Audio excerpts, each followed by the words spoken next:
A complaint without a victim, a case without any wrongdoing, a persecution even after proved innocence. Yes, false rape allegation.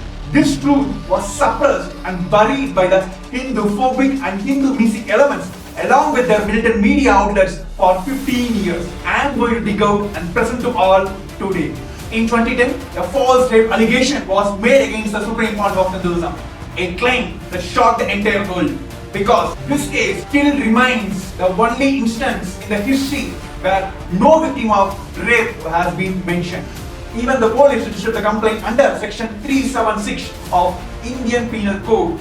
Despite there being no name of the victim or even a suspicion, the word rape itself is not there, the police have took this complaint. Instead of closing the case as there was no victim, the police officials made advertisements publicly calling people to come and make a statements against the Supreme Court of Hinduism, and even publicly they mentioned the bribe and the monetary compensation. However, not a single person responded to their appeals. Despite all that, the police officials illegally arrested the Supreme Court of Hinduism on 23rd April 2010. For next 54 days, he was subjected to several physical and mental tortures. After all this, the police submitted the memo status report to the High Court of Karnataka, saying there is still no witness against the Swami Nithyananda. But there was no acknowledgement from the police about the protracted duration of the proceedings and the abuse of power, which violates many international human rights standards.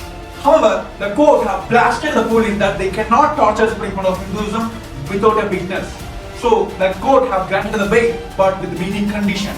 His right to travel and his right to speak freely was denied.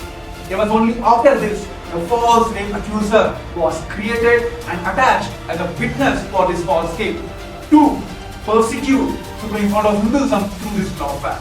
The same false accuser with the same false allegation in US as well. But 10 years back itself, the Ohio Southern District Court have verified all these evidences and exonerated the Supreme Court of Hinduism on this false rape allegation. Not only that, they have penalized this same false accuser of almost $500,000.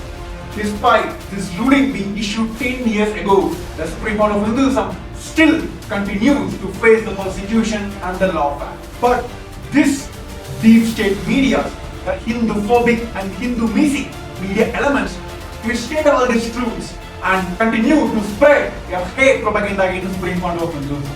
Understand, your manipulation cannot affect the global Hindus.